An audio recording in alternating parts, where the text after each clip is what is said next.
This weekend, on the other side, the greatest lie of all, the gender pay gap, came back to rear its ugly head this week. And of course, our daft media lapped up the latest nonsense numbers from the government agency responsible for ensuring that it keeps itself going by keeping the lie going. We'll explain why it's all such a modern woke load of rubbish, and that won't make us popular, but hey, reality doesn't care, and our show's about the truth. Meanwhile, the media all but ignored a massive decision on vaccine mandates in one of the highest courts in the land this week. We'll bring you up to speed on that. Big tech continues its bias against conservative values and views, this time Facebook banning an Australian Christian conference from advertising on its site. The government will do nothing about it, of course. Australians go off to the polls this weekend in a major by-election that could have big implications for Albo. We'll explain why. And Joe Biden actually does a media interview, well, sort of, and ScoMo leaves politics. Obviously, perhaps off to Hawaii again. Who knows?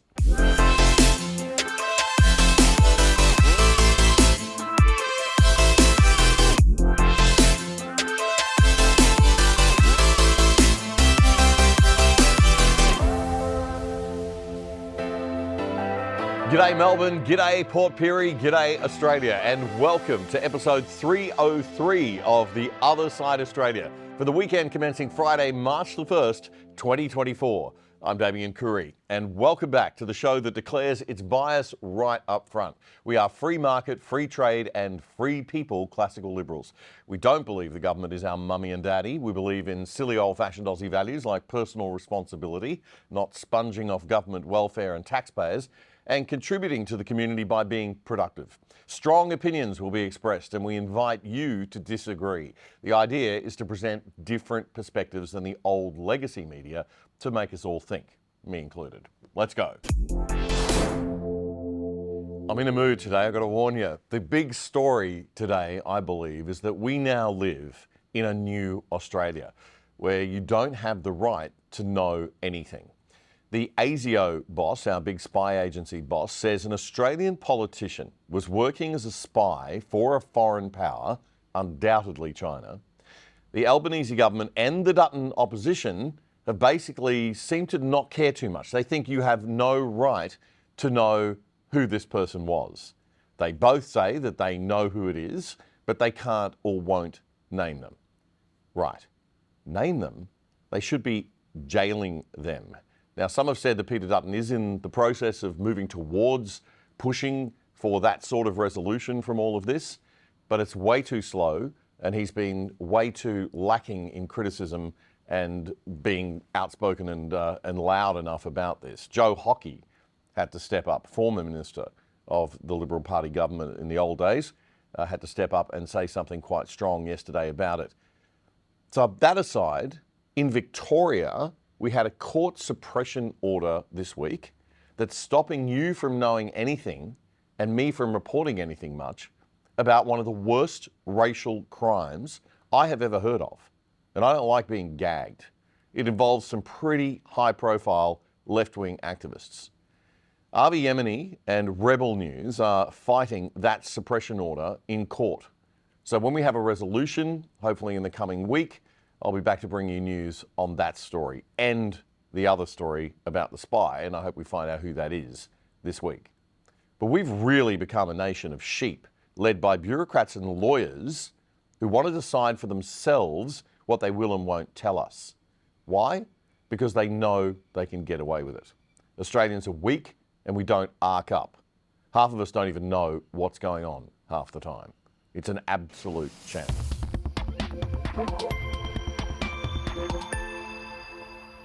Some news we can report on, but which didn't get enough publicity this week, a massively significant decision with implications for the entire nation has come out of the Queensland Supreme Court this week.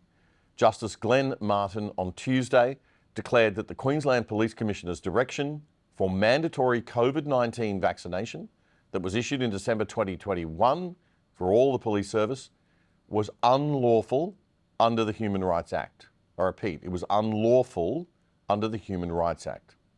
The outgoing Queensland Police Commissioner, Katrina Carroll, who resigned just over a week ago over other issues, has been banned by the court from doing anything to enforce that direction upon her staff.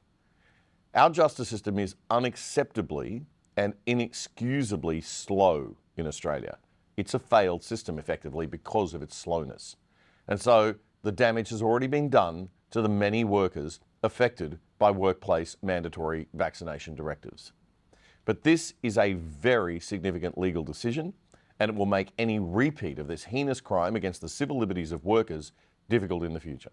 So it is a very important precedent and a good one. Hundreds of police and health workers and paramedics all around Australia were affected by similar directives. And the Queensland judge has also ruled, by the way, that a directive that forced paramedics to be vaccinated also has no effect. The order came from John Wakefield, the Director General of Queensland Health, the original order to force everybody to be vaccinated. He should also now be required to fall on his sword and resign, in my humble opinion, for his gross abuse of power. 74 workers were involved in this action in the Queensland Supreme Court. Congratulations to them. Some compensation should also be forthcoming for their personal sacrifice and suffering.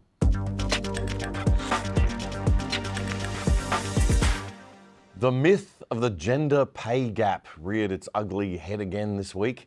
That old lie that women are somehow paid less than men for the same jobs in some kind of sexist campaign of oppression by the evil patriarchy. Yes, it was pushed by the government agency that gets funded to push it. And it was lapped up by all the old media, even the evil right-wing Murdoch media that the left so love to hate. Front page of Brisbane's Courier Mail on Tuesday screamed, "Gender pay shame file revealed, the worst companies for pay inequity." Airlines, banks, mining firms and even fashion businesses have been named and shamed as some of the worst companies for paying Australian men significantly more than women. This report by the Workplace Gender Equality Agency, that's a government agency, folks, which means your tax dollars pay to fund it, and we're going to see some of their excellent work in a moment. But their research shows Virgin Australia was the worst performer of companies which employ 5,000 or more people with a pay gap of 41.7%. Qantas was not far behind with a gap of 37%, while the cult fitness brand Lorna Jane has a gender pay gap of 37.1%. Lorna Jane. Seriously? Sexism at Lorna Jane? Are you suspicious of this dubious data yet? Oh well, you should be. You see, we've made that big bad mistake again of letting bureaucrats and journalists play with statistics. They really shouldn't. First of all, the gap between what men earn and what women earn is due to many factors, many variables. So it requires what real scientists would call a multivariate analysis. It's not just because of sexism and the patriarchy. For God's sake, journalist, Jordan Peterson famously schooled that UK Channel 4 journo about this 6 years ago in the interview that nearly broke the internet. Nearly 50 million views, should have ended her career, but it didn't somehow. How could you possibly have missed it? Here in the UK, for example, let's take that as an example. The gender pay gap stands at just over 9%. You've got women at the BBC recently saying that the broadcaster is illegally paying them less than men to do the same job. You've got only 7 women running the top FTSE 100 companies. Yeah. So it seems to a lot of women that they're still being dominated and excluded, to quote your words back to you. It does seem that way, but multivariate analysis of the pay gap indicate that it doesn't exist. But that's just not true, is it? I mean, that absolutely 9% pay gap, that's a gap between median hourly earnings between men and women. But there's that multiple, exists. yeah, but there's multiple reasons for that. One of them is gender, but it's not the only reason. Like if you're a social scientist worth your salt, you never do a univariate analysis. Like you say, well, women in aggregate are paid less than men. Okay, well, then we break it down by age, we break it down by occupation, we break it down by interest, we break it down by personality. Wow, poor Cathy Newman from Britain's Channel 4 is intellectually over her head. Like most journalists, she has apparently very little understanding of statistics or social science and can't get her tiny brain around the idea that her sexist anti-male ideology, because that's what it is, might not be the reason for a gender pay gap. It might actually be partly due to many other factors, like, I don't know, women choosing different kinds of jobs, not something the government needs to fix. or women being less likely to ask for a pay rise, something we probably should fix, but which has nothing to do with sexism coming from men. Despite not having this basic level of intellectual capability, I bet Cathy Newman earns pretty good money over at Channel 4. Anyway, back to the classroom. But you're saying basically it doesn't matter if women aren't getting to the top, because that's what's skewing that gender pay gap, isn't it? You're saying, well, that's just a fact of No, life. it's saying Women it aren't doesn't necessarily matter. going to get to the top. No, I'm not saying it doesn't matter either. You're saying I'm it's saying a fact there are of life. multiple reasons for it. Yeah, but and they those aren't being reasons, taken into why account. should women put up with those reasons? Why should, Why should women be put up with it? content I'm not not saying to that get they to the should top? put up with it. I'm saying that the claim that the wage gap between men and women is only due to sex is wrong. And it is wrong.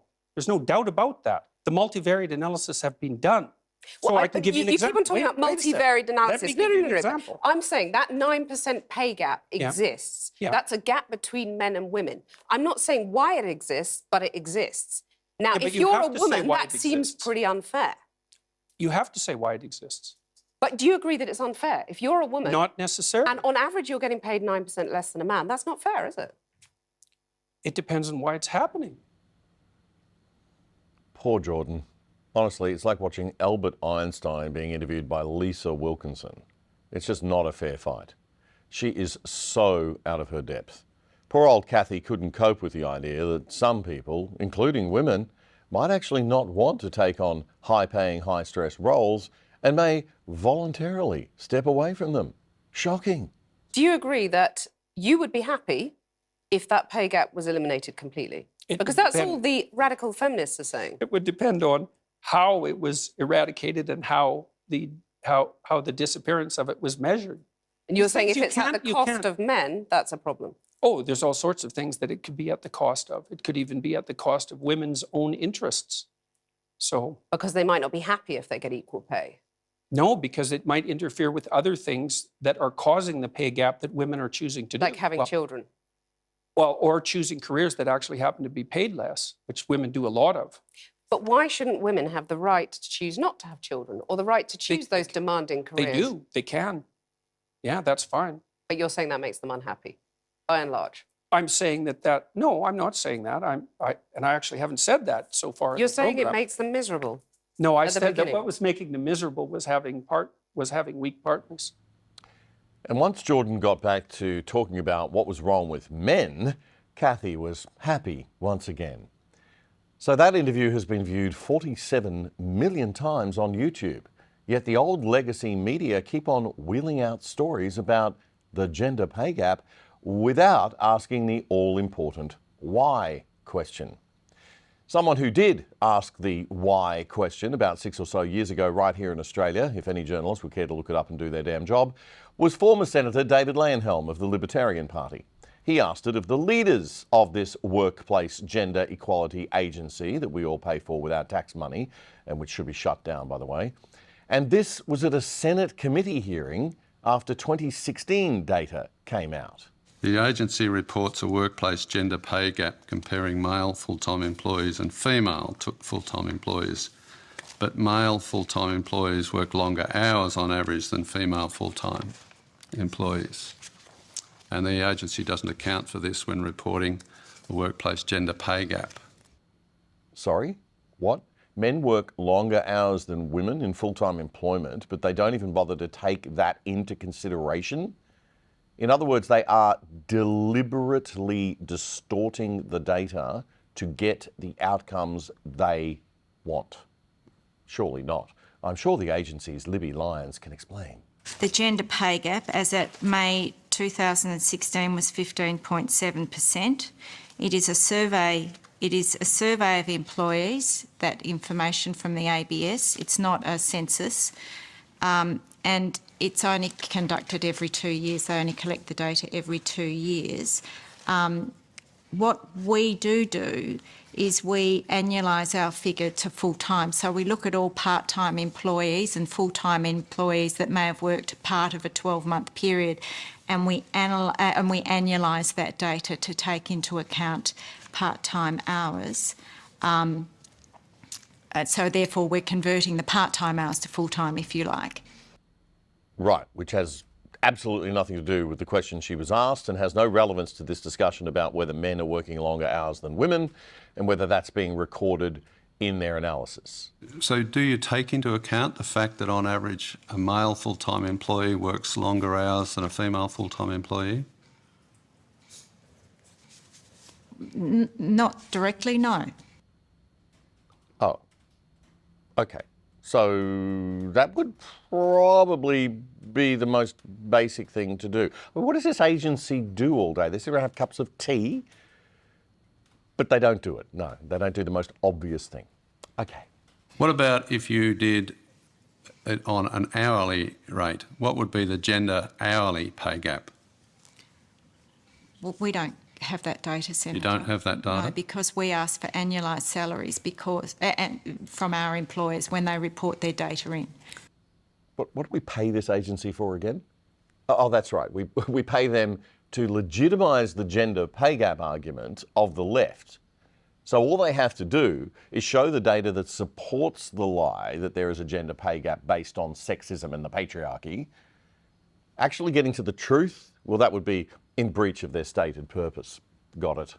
Okay, so if a woman was working fewer hours but earning the same rate per hour as a man doing the same job, would that show up as a gender pay gap?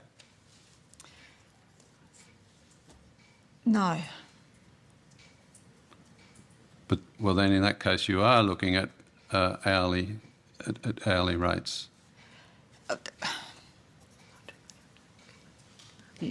Janine Budov, Research and Analytics Executive Manager. So we do not collect the real hours that an employee might have worked. So what we do collect is the hours that are specified in a contract, and that is provided by organisations to us.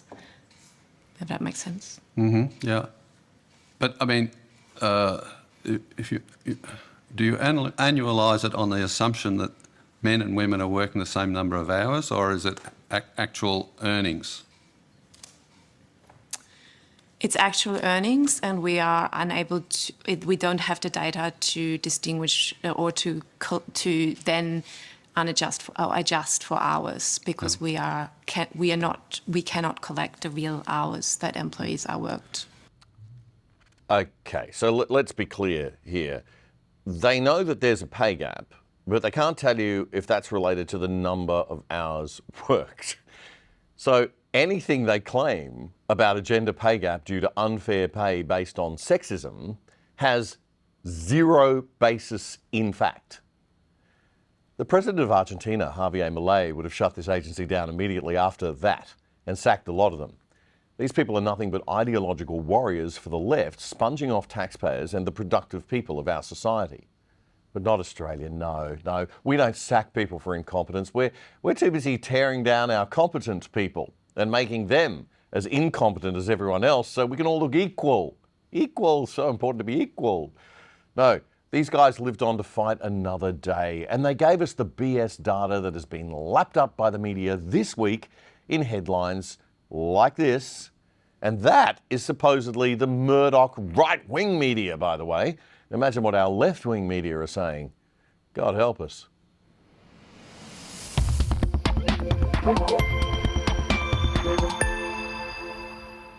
That horrific performance by the bureaucrats at the Workplace Gender Equality Agency didn't escape global attention, by the way. Comedian JP Sears noticed. Now we're going to take a look at some Australian congressional hearings where the case for gender pay gap inequality from the woke side, it's based on lunacy. You'll see this come out. Because what we have come to realize, if you are remotely a nuanced thinker, the gender pay gap isn't based on men and women get paid differently for the same jobs. It's different jobs paid differently. And forgive me here for acknowledging that there might be biological and psychological differences between men and women. Please forgive me. I know this is just blasphemy, but it turns out men tend to do different jobs and women tend to do different jobs. There's some overlap, and there's also a lot of differentiation. Oh my God, you mean there's a difference between the preferences of men and women based on gender? Oh my God, what a revolutionary idea. on an hourly rate, what would be the gender hourly pay gap? Well, we don't have that data, Senator. You don't have that data? No, because we ask for annualised salaries from our employers when they report their data in. They didn't even analyze the hourly gender pay gap. Why is that? Well, there's not much of a gap, so we ignored that data. Then we made up data which shows a gap based on our made up data. Cool. It's a brilliant lady. I hope she gets paid less than the guy she's talking to. Yeah, probably not, JP. Probably not. We take the data and then we make up data about that data, and that's what we go by. Cool. That is science. Now, there is a pay gap economist that I think we should hear from at this juncture, because in spite of all the congressional stuff going on in Australia and other places, this gender pay gap economist seems to just cut through it all and understand it much better than people wearing glasses and carrying briefcase. Let's hear from him. This economist is Bill Burr. Why are you always dragging us into this shit? I saw a woman a couple months back, professional soccer player, right? She goes on to ESPN or one of these sports channels, and she starts bitching, going like, I don't understand. How come female athletes don't make as much as male professional athletes? Right? And all of these men had to sit there and act like they didn't know what the answer was. They had to sit there like dumbfounded, like, I don't know. Why is that? That is a conundrum. I have no idea. Which, by the way, this is from his comedy special on Netflix, Bill Burr at Red Rocks, I think it was called. Literally, I'm sitting at home screaming at the TV because you don't sell any tickets. Well, that solves the riddle, especially as it relates to men and women professional athletes, why there is such a pay gap. It's called capitalism. If you generate more revenue, you are typically rewarded as such. If you don't sell many tickets, what do you expect to get paid from? This isn't a communist country where there's equal outcomes. By the way, all those outcomes are equally crappy for everybody. This is called capitalism. Yep, comedian JPC is there with a little help from Bill Burr, bringing some sanity back to this insane idiocracy in which we all seem to live.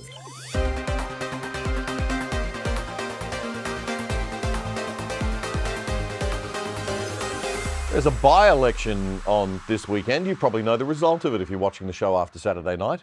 A by-election happens whenever a member of Parliament quits or passes away while in office. This by-election is for the seat in the House of Representatives that's occupied by the MP that represents the electorate of Dunkley, which is in Melbourne's outer southeast on the Mornington Peninsula and includes Frankston.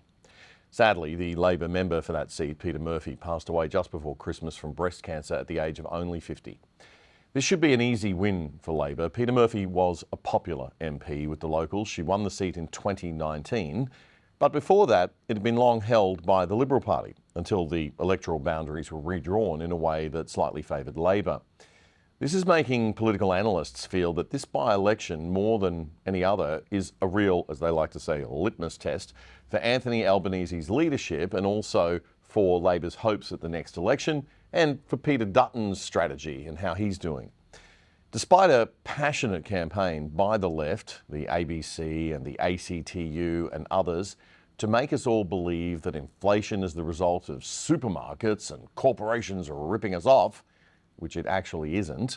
Inflation is the result of government printing money that they don't have to pay for stuff that they can't afford and mismanaging things generally. See last week's show for an explanation on that one. The reality is that at least some smart Aussies know that big fat government overspending is the reason the price of everything is going up and our pay packets and savings are getting smaller and less valuable. But there are plenty of not so smart Aussie voters out there too. That's why the Greens can score 12% usually and Labor can even get elected. And who doesn't love the narrative where you get to stick it to the corporations and the big supermarkets? Even right-wing pollies and independents like Bob Katter and Andrew Wilkie know that there's votes in that. They decided to dress up like little piggies at Parliament House this week to prove it. And the ABC's 7:30 report and Little Miss, I look very serious, so I must be right, Laura Tingle, couldn't resist covering this one. But when MPs Bob Katter and Andrew Wilkie took to the press gallery corridor this morning, they may have looked silly, but been right on point about the issue on voters' minds just now. Both sides are on the gravy train, snouts in the trough. Not another country in the world has anything like the concentration where you've got, 90% of the market held by the big two. I love that image of Bob Katter with he's like my crazy Lebanese uncle, I love him, I really do. But he's wrong. He's absolutely wrong. Only 60% of the market is held by the big two, and they make a whopping 2.5% profit, 2.5% each. No price gouging there, mate. I'm sorry. They'd be better off closing up shop and sticking the money in the bank on a nice 5% term deposit. The government isn't directly blamed for prices going up, but the perceptions of the way it is governing is seen through this very personal fog of financial pain. Oh yes, so serious. She's so serious and credible. The government isn't directly blamed for prices going up, but it should be, Laura, you see. Despite yours, the ABC's, the ACTU's best efforts to blame the business community and the evil supermarkets, the question is simply, do enough of the good people of Frankston get the simple fact that inflation is caused by big government and gross inefficiency? Big government is supported by left-wing parties like the Greens and Labor and those who are part of it, like, Laura Tingle and the ABC. Yes, even the now centre-left-leaning Victorian Liberal Party likes big government. So it's time to vote to send a signal by putting conservative and libertarian independents and parties first, the small parties, and Lib Lab and the Greens last, but in that order. In that way, the Liberals will probably win the seat back, but a message will have been sent to everyone, including the Liberals, that we're not happy, Jan. The annual Church and State Australian National Conference is on again this year in Brisbane, coming up next weekend, March 8 and 9. Lots of big speakers this year, and it's a great event. A lot of it will be available to watch right here on ADH TV. But there's nothing quite like being there. Host of the Church and State show here on ADH TV and organiser of the conference is Dave Pellow. Dave joins me now. Hi, Dave. Good to see you. Hey, Damien. How are you? You've always been mired in controversy with this conference because for some reason people don't like the idea that politics and the church or religion in any way, shape or form should intertwine due to a misunderstanding of the concept of the separation of church and state. But you've had extra controversy this year because Facebook, big tech, are attacking you, and Facebook will not allow you to advertise the conference. What's going on there? Well, if you advertise photos of violence or blood and gore, war casualty scenes from Pallywood or the Hamas Ministry of Health, there's no problem. If you post pictures that are evocative and designed to, invoke sympathy for casualties of war in Ukraine, there's no problem there. But if you show proof of the atrocities and barbarism that happened when Gazan residents and militants invaded Israel on October 7th, that's when you cross the line, and that's against community standards, perhaps a little bit too much truth. Okay, all right. So it was motivated by the imagery that you were using and a fairly hypocritical and inconsistent application of the rules there by Facebook. What a surprise. I wouldn't post things that are ridiculously, unpalatable. The same images are totally fine on Twitter. And as I said, the same type of images are fine on Facebook when in a different theatre of war. But there is a double standard there, and there was nothing inherently wrong with the pictures themselves. Dave, let's get on to, given the fact that you aren't able to advertise, we should give the Church and State Conference a bit of a push, and we should ask everybody out there to please amplify and let people know that it's on and it's happening. It's people freak out about, as I said, the conflation of religion and the state. Just explain for us what the conference is about, why you do it. Well, look, if there's one constituency that, especially in Australia, is especially asleep and inactive and uninterested and perhaps self-censoring, it is Christendom. If you're an environmentalist, you've got no problem or diswelcome from being included in the public square. If you're a trade unionist, you're welcome in the public square. If you're a socialist, you're very welcome. If you're a secularist, you're very welcome. You can push any worldview at all, and every voter has a right to participate fully except, it seems, Christians. Now, of course, that's not the law, and we are well invited and welcomed into the public square legally and constitutionally, morally, ethically, in every way imaginable, except there are some shrill commentators who make a big deal out of it and pretend like we're on the verge of tyrannical totalitarian theocracy if a Christian dares say, look, I don't think God designed it that way, and the best way we can flourish as humans in society is to actually humbly submit under the authority of Almighty God. They start clutching their pearls and saying, church and state, tax the churches, and other irrational emotionalisms like that, which really only proved their totalitarianism. Who have you got speaking this year? Well, more than I can remember. There's 30 different speakers involved. Reverend Calvin Robinson is one of the most cancelled and controversial speakers, appearing live via video, taking questions from London. We've also got Avi Yemeni, Senator Ralph Babette. We've got Stephen Chavura, Cindy McGarvey, Kevin Donnelly, one of Australia's most prolific public intellectuals. 30-odd speakers over 24 different segments. I do love the conference because it's great. You get so many great people from all over Australia together. It's really terrific every year to have a chat. And I don't agree with everything that's said, but that's what it's all about. It's about having the conversation. And I don't 100%. Think we can keep our spirituality and our religion out of our politics or our culture. It's part of the culture. So obviously Correct. It's going to influence these debates and these discussions. And God knows we need a little bit more, I guess, spirituality and religion in our public discourse, because we've probably truly swung too far the other way. Yes. The website is Church and State, just spelt out, Church and State, A-N-D, state.com.au. People can get on there, and you've got a 20% special discount code that people can put in when they buy tickets, Dave, for viewers of ADH, viewers of the other side. You can type in other 20 or ADH 20, and you can get yourself 20% off the ticket prices for the event in Brisbane this weekend. The Church and State show on ADH TV too, mate. Tell us a little bit about your show and when it's on and available.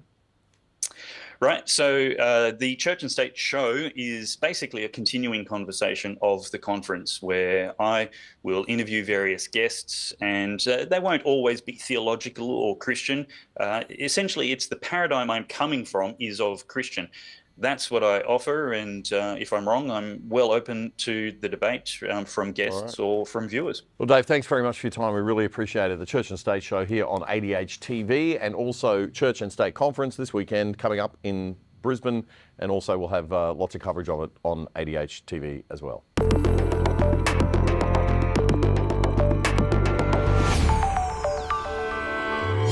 An overwhelming majority of Americans believe Joe Biden is too old to seek another term as US president, according to recent polls, and that includes Democrats. But he's almost certain to be the Democrat candidate in November. Go figure. Concerns about the president's age increased a couple of weeks ago when a report by special counsel Robert Hur revealed that the president couldn't remember key details about his own life, such as when he was vice president and the year his son Beau died. No biggies. The report was into whether Biden should face charges over his possession of classified documents in his garage. Hur said that he couldn't bring charges against Biden despite his willful possession of the documents because a jury would view him as a sympathetic, well-meaning elderly man with a poor memory. Biden then reluctantly did a last-minute primetime news conference in which he snapped at a number of reporters and then went on to confuse the president of Mexico with the president of Egypt. Nothing to see here, folks. Now, Biden never does interviews anymore, but he did one this week. Well, not quite. He appeared in a softball set-up chat piece with a late night talk TV show host in America called Seth Meyers. Meyers is a well-known massive lefty and a Trump hater.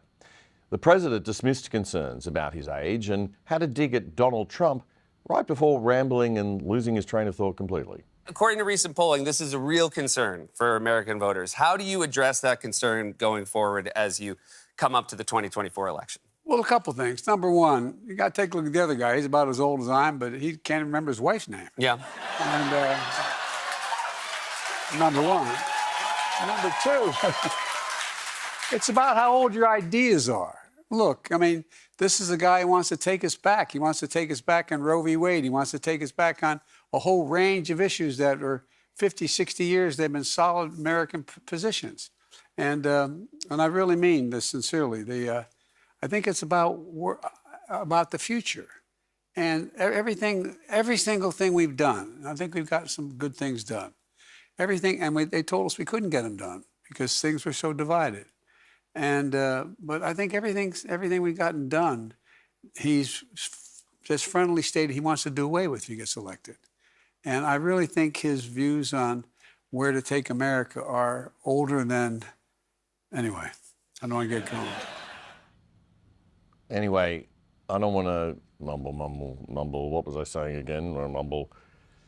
Seth Meyers was being a good little Democrat PR shill and didn't ask any nasty questions about Hunter Biden's laptop or who the big man set to receive millions of dollars in kickback money referred to in emails on that laptop actually was.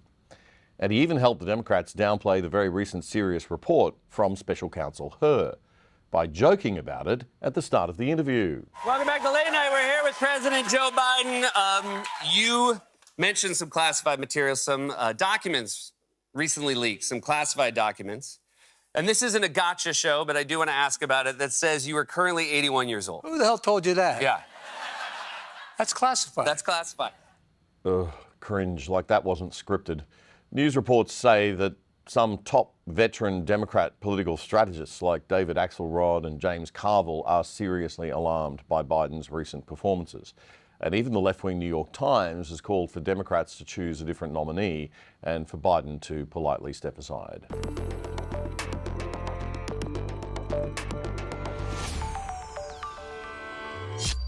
As you know, I've been very pro-Israel's right to eliminate Hamas on this show. I've been really trying to see the other side of things this week.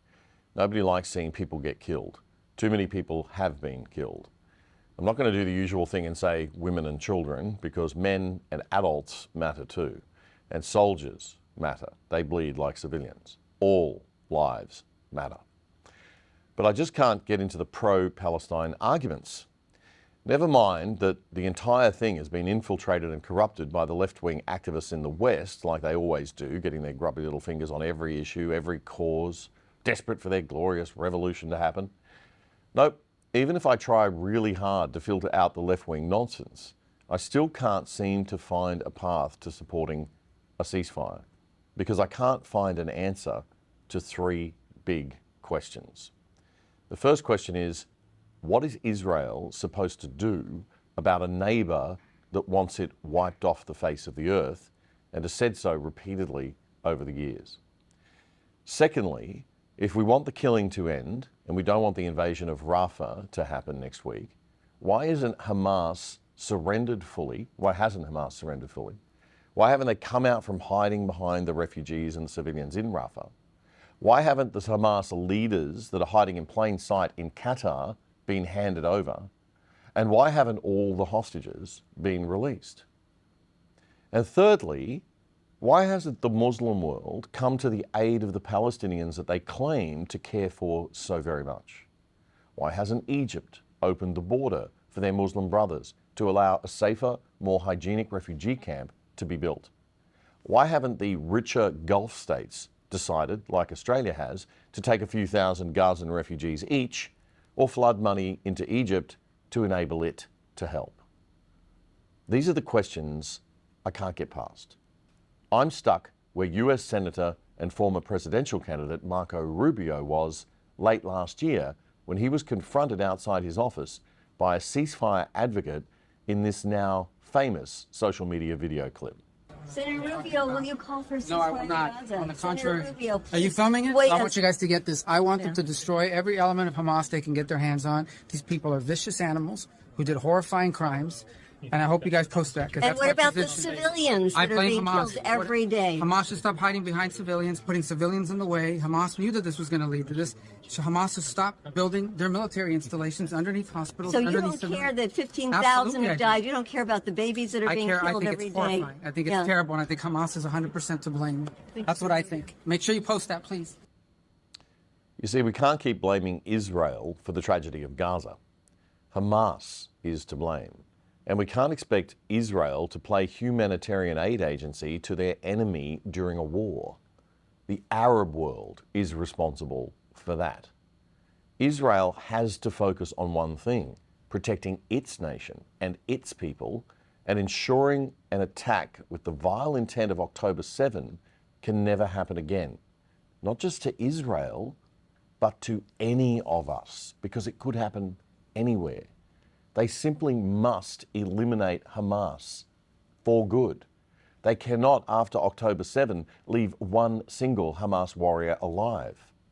The horror of the events of that day lies in the fact that it was firstly so well planned, so long in the planning, that it was a full-scale terror military operation by air, land and sea that criminally and deliberately targeted civilians, breaking every rule of war, an horrific act of war crime. And the intent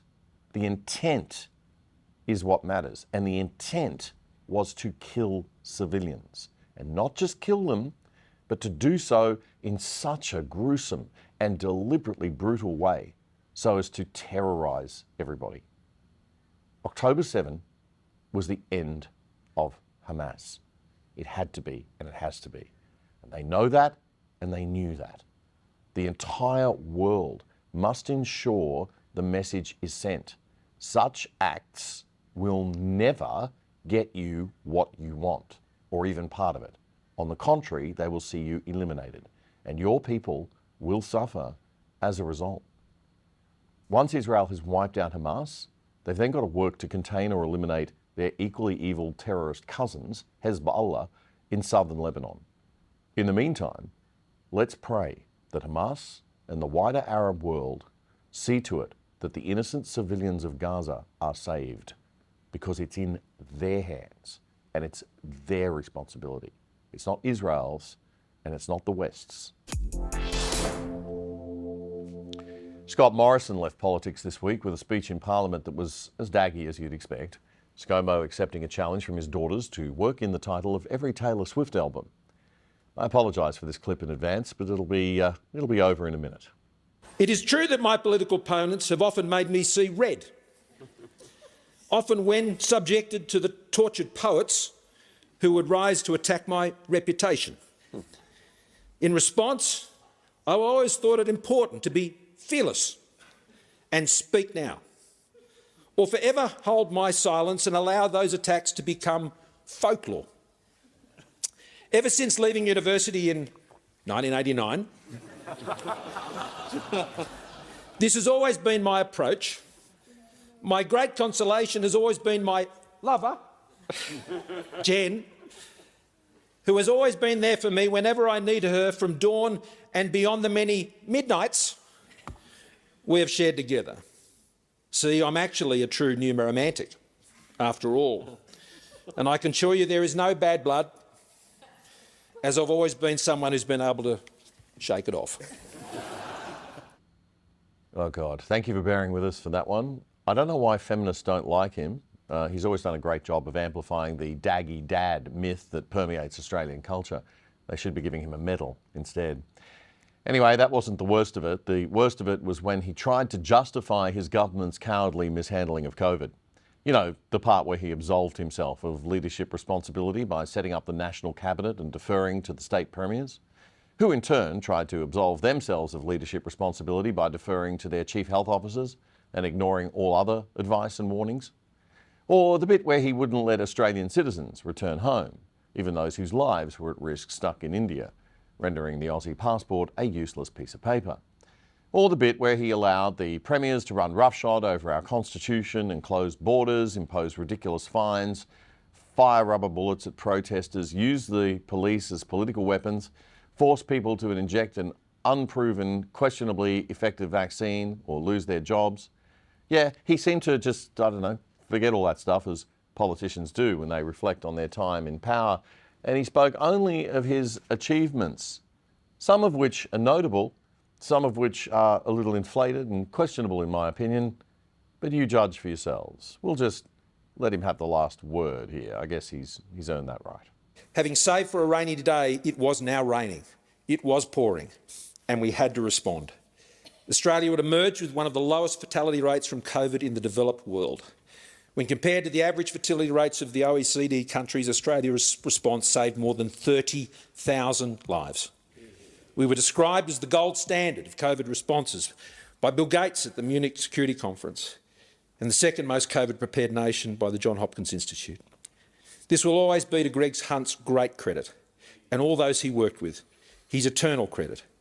It is also true that during the pandemic, the rate of death by suicide actually fell and remained down in 2021. This was nothing short of an answer to prayer and the extraordinary efforts of our mental health workers, professionals and services. And I particularly want to acknowledge Professor Pat McGorry and Christine Morgan, who were incredible supports to me during that time. But our plan was not just about saving lives, but to save livelihoods as well. And this was achieved with Australia emerging with one of the strongest economies through COVID. Our historic economic response kept 700,000 businesses in business. It kept more than 1 million Australians in work. And despite these unpredicted outlays, Australia was one of just 9 countries to retain our AAA credit rating. Our response was timely, it was targeted, and it was temporary. And we responsibly retired measures as soon as it was prudent to do so, leading to an historic reduction in the actual budget deficit, with the budget even moving into structural surplus during COVID. And as Josh asked me to remind everyone this morning, an unemployment rate with a 3 in front of it when we left. Time for us to exit too. That's all we have time for this week on The Other Side Australia. Please like and share and tell your friends about the show. We do really need your support to help us amplify because we're up against big tech. And the best way that you can support us and help us keep the media landscape in Australia more diverse politically and have more diversity of opinion, the only diversity that should really matter, is for you to amplify the show and to help us get it out there. And don't forget to join us on ADH TV at adh.tv for all our great content. Alexandra Marshall, Daisy Cousins, Spectator TV, Nick Cater, Fred Paul and David Flint. There's heaps of ways to find ADH TV and to find The Other Side. We'll catch you next weekend for The Other Side. We drop a new show every Friday night, 8 p.m. on ADH. I'm Damien Curry. Bye for now.